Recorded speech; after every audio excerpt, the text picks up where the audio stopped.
আসসালামু আলাইকুম ওয়া রাহমাতুল্লাহি ওয়া বারাকাতুহু। আশা করি সবাই ভালো, সুস্থ এবং নিরাপদে আছেন। খুবই গুরুত্বপূর্ণ কিছু কথা হবে আজকে।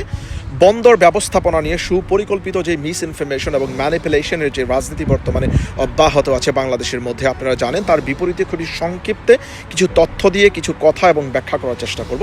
চট্টগ্রাম পোর্টকে এফিশিয়েন্ট করতে হাই ভ্যালিউ গুডস এবং ব্র্যান্ডের প্রোডাক্টকে টার্গেট করে যেন বায়ারের কাছে পণ্য সময় মতো ডেলিভারি পৌঁছে দেওয়া যায়, সেজন্য ডিপি ওয়ার্ল্ড নামের একটা বিশ্ববিখ্যাত ব্র্যান্ডকে পোর্ট পরিচালনা করার জন্য চুক্তিভিত্তিক দায়িত্ব দেওয়ার কথা চলছে বর্তমান ইন্টারিম গভর্নমেন্টের প্রফেসর মোহাম্মদ ইউনূসের সরকার থেকে, যার মাধ্যমে দীর্ঘদিনের যে সংঘবদ্ধ দুর্নীতি, পোর্টের আধিপত্যকে রুখে দিয়ে আমাদের বাংলাদেশের পোর্টকে এফিশিয়েন্ট ওয়েতে ব্যবহার করে বিদেশি বিনিয়োগকারীদেরকে আগ্রহী করতে পারবে। এই লক্ষ্যে মূলত এই প্ল্যানটা আপনার নেওয়া হয়েছে। আগে বলে নেই যে ডিপি ওয়ার্ল্ড হচ্ছে আরব আমিরাতের প্রতিষ্ঠান, যারা একই সাথে ৭৫টি দেশে পোর্ট পরিচালনা করার দায়িত্বে আছে। ইসরায়েলের মতো একটা ইহুদি রাষ্ট্রে পর্যন্ত এই ডিপি ওয়ার্ল্ড ওদের পোর্ট পরিচালনা করার দায়িত্বে আছে, এবং এই ডিপি ওয়ার্ল্ডকে চুক্তি দিয়েছে ইসরায়েলের মতো একটা দেশ। ইমাজিন করেন যে ওদের ইফিসিয়েন্সি কোন লেভেলের মধ্যে আছে। সুতরাং আপনারা বুঝতেই পারছেন যে ডিপি ওয়ার্ল্ড কতটা স্বনামধন্য একটা মুসলিম দেশের প্রতিষ্ঠান হতে পারে।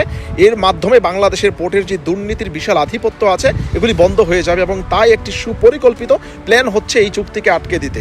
আপনাদের আরেকটু জানাতে চাই, আমি যেই দেশে থাকি, এমনকি খোদ মার্কিন যুক্তরাষ্ট্রে ইউএসের মধ্যে 80% এবং ইংল্যান্ডের যুক্তরাজ্যে 65% বিদেশি কোম্পানি অপারেট করে এই পোর্ট। মালয়েশিয়াতে 95% বন্দর পরিচালিত হয় বিদেশিদেরকে দিয়ে অপারেট করা হয়, এবং এই দেশের রাজনৈতিক যে দুর্বৃত্তরা আছে আপনারা ওদের কথায় প্রতারিত হবেন না দয়া করে। এমিরেটস এয়ারলাইন্স, আপনারা জানেন যে বিশ্বের অন্যতম এয়ারলাইন্স, যারা দুবাইয়ের অরিজিন কোম্পানি, কিন্তু ওদের প্রায় 80% এমপ্লয়ি বিদেশি এবং দক্ষ পশ্চিমা নাগরিক দিয়ে পরিচালিত হচ্ছে। সুতরাং শুধু সরকারের বিরোধিতা করার জন্য একটা শ্রেণী নিজেদের আখের গুছাতে রাজনৈতিক ব্যক্তিদের কম পড়ে যাবে বলে বন্দরের এই বিশাল সম্ভাবনাকে ওনারা আটকে দিতে পায়তারা করছে। আপনারা সবাই সজাগ থাকেন, সবাই ঐক্যবদ্ধ থাকেন। আমরা দেশের নাগরিক, আপনাদের সুচিন্তিত মতামত প্রয়োজনে আন্দোলন সংগ্রামে অংশগ্রহণ করে হলেও দেশের এই প্রয়োজনে আপনারা বাংলাদেশমুখী ঐক্যে একতাবদ্ধ থাকবেন, সেই প্রত্যাশায় সকলে সুস্বাস্থ্য এবং দীর্ঘায়ু কামনা করে আজকের জন্য এই ভিডিওটা আমি শেষ করছি। আশা করি আপনাদের এই বন্দর নিয়ে যাদের যে প্রশ্ন ছিল, এক ভিডিওর মধ্যে অনেক সংক্ষিপ্ত আমি ট্রাই করলাম যে আপনাদের এই ক্লারিফিকেশনগুলি দেওয়া যায় কিনা।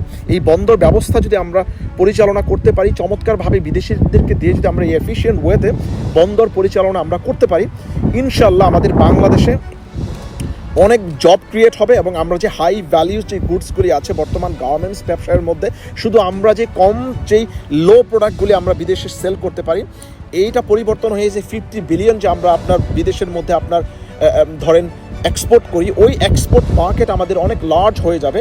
সেই লক্ষ্যেই কিন্তু বর্তমান ইন্টারিম গভর্নমেন্ট আমাদেরকে পোর্ট এফিশিয়েন্ট করার জন্য চট্টগ্রাম বন্দর থেকে কিন্তু আমাদের এই কাজটা শুরু হয়েছে, যার কারণে ডিপি ওয়ার্ল্ডের মতো একটা স্বনামধন্য প্রতিষ্ঠানকে কিন্তু বাংলাদেশের পোর্ট পরিচালনা করার জন্য দায়িত্ব দিয়েছে, এবং যার মাধ্যমে বিগত 53 বছরে এই পোর্ট হাতছাড়া হয়ে যাচ্ছে বাংলাদেশের দুইটা বড় রাজনৈতিক দল বিএনপি এবং আওয়ামী লীগের হাত থেকে।